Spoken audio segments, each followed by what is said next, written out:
In what you've done with your life thus far, is it giving you what you want? Is it giving you what you want? When you look toward the future, when you look at all that's going on out here, is there some place within yourself you say, hey, I know I need to be out there in that arena. I know I can do more than what I've been doing. I know there's some great music that I have within me that I haven't brought out here yet. Is that something that you begin to look at within yourself? See, I say if you look at your life, and if you're not getting what you want, you owe it to yourself to do something differently. If you're on a job, 85%, they say, of Americans go to jobs that they're unhappy. If you're doing something 8 hours a day that you don't like, it's not giving you what you want, it's not giving you a strong feeling of satisfaction and fulfillment, you're miserable, you hate to go there, you're depressed just thinking about it, you sing the Thank God It's Friday song every week. If that's what it is, you owe it to yourself to start strategically working to change directions. See, but you know what most people will do? Most people will resist change. Most people will fight change as if change would be worse than what they're experiencing. See, they know this.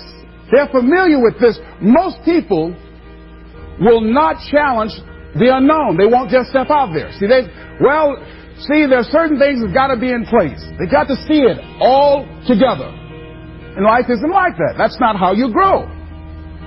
So as you look at your life, you're saying, I'm not getting what I want. As you begin to look toward the future, begin to know that whatever it takes for you to create that, you've got that in you. You've got that. You've got genius in you. You've got goodness in you. You've got creativeness in you. If you decide to take the initiative to change the current quality of your life, I say to you that you will find that the universe is on your side. That life is on your side.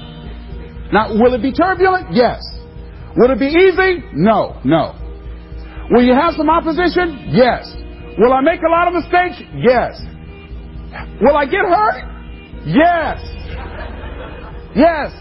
See, a lot of people won't try anything different in life because they don't want to get hurt. Let me tell you something. It's too much pain to duck. Pain is everywhere. You can hide under here. It will come where you are. It's everywhere. Viktor Frankl calls it unavoidable suffering. You can't duck it. But most people spend their life not wanting to deal with the pain of rejection, the pain of defeat, the pain of being disappointed, the pain of losing, the pain of failure, the pain of being criticized, the pain of not being liked, the pain. That's called life. Life is full of pain. It's everywhere. But guess what? There's no gain without pain. Because it's the pain of regret that you experience. If I had it to do over again, that's a pain. Don't you know that's something? When you know, I was in a seminar once and this lady stood up. If I had my life to live over again, she talked about all of the things that she would do. And you can feel the pain of regret in her voice. The pain of regret. She still experienced pain. She was trying not to experience the pain of defeat, the pain of disappointment, the pain of loss, the pain of lack of support. And she still experienced pain. It was right there.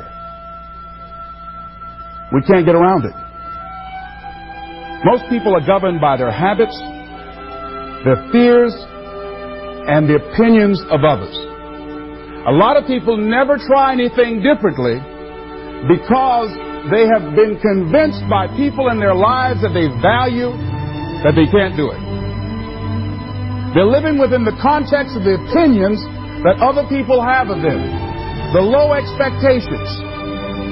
Many people doubt themselves because when they thought about doing something at some critical point in their lives, somebody they respected and honored, somebody they believed in, somebody that they loved, someone they trusted said, you can't do that. And they accepted that. As you look at your life, ask yourself the question, What would your life be like? What would your life look like if you decided not to care what people thought of you? What would your life be like if you decided to give up some of your fears? What would your life be like if you decided to become courageous? What would your life be like? If you decided to act on your dream, if you did what you felt in your heart. You know what courageous means? Tom Rusk and Randy Reed said. They said that courage comes from a French word which means of the heart. But how does it feel to you? He says it's courage, it takes courage to live. Says most people go through life not allowing themselves to step out because they don't want to let go. They don't want to be blown around. They don't want to be moved. The courage to face life's whirling wind of contradictions. The courage to love yourself. The courage to love. For years, I was afraid to love. The courage to take a chance. The courage to be who you are. He says courage isn't for somebody else, for medals, applause, or moral debts. Courage is what at that moment feels most right for you. Not just situational ethics, but what feels right in your heart. The word of the heart. What feels right in your heart. One great philosopher says, cowards die many times before their deaths. The valiant never taste of death but once. What does that mean? The valiant people aren't afraid? No. It means that they experience that fear and they move forward. They move forward anyhow. Many people are dead now. Many people are allowing their dreams to die. Many people are allowing their ideas to lie dormant and collect dust. Many people have all this talent and ability that they are allowing to be buried inside of them, that they will take with them to their graves because they didn't have the courage to be who they are. And I say, as you begin to look toward the future and manifesting your greatness, it's going to take everything in you, that your life deserves the concentrated effort to begin to look at how is it that I can express more of me? How is it that I can bring my ideas out here now? How is it? And start living with a sense of urgency, because you're here today, you're gone today. Life is unpredictable. It's uncertain. There are no guarantees. No guarantees out here at all. So holding back, what are you waiting on? Ask yourself, what's the benefit of your waiting? What's the benefit of your not living your dream? What's the benefit of not listening to yourself? Oh, please, listen to yourself. You know the feelings. If you start listening to the feelings in your heart, and I'm doing it now more every day, I find that my feelings, I can trust them. And I say to you that as you look toward the future, you look at life on a daily basis, if there's something that you have been given, if you've heard something within yourself that you know that what you're doing now doesn't fit for you, it doesn't work for you, it's not giving you what you want, and there's something else that you want to do, don't allow that inner doubt in you to talk you out of it. To build a case on why you can't have it. To tell you why you're not good enough. You ignore that inner voice. And all of the external voices. Don't judge the possibilities for what you can do based upon the circumstances. Because the circumstances won't determine who you are. Don't determine what you're able to do based upon your resources.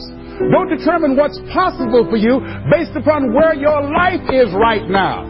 Where your life is right now is not you. That's just what it is right now. But the possibilities for you are unlimited. If you're in a rebuilding process, it's unlimited. If you're coming back from adversity and devastation, it's unlimited of what you can do. That's the capacity of human beings. It doesn't matter how many mistakes you've made. It doesn't matter how many flops you've had. Doesn't matter how much money you've lost. In fact, I see it only as an investment of what you learn from life. Not losses, but investments of what's possible for you. And I say to you that once you start listening to yourself, and as you begin to act on your dream, as you start just trying to find your way, doing what you can with what you have, you will start seeing things opening up for you. You'll start attracting people. You say, where'd they come from? things will start coming together, clicking for you. You say, whoa, you start brainstorming. Ideas will come out of nowhere as you focus on it.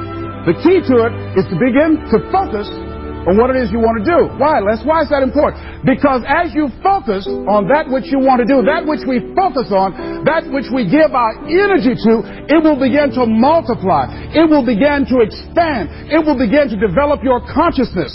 And out of that comes your greatness. Out of that comes a commitment. Out of that comes a passion for life. Out of that comes a special power that you have in you that you haven't even called on yet. See, the powers that we have will never reveal themselves if we don't challenge them, if we don't put ourselves in a position where we have to use them.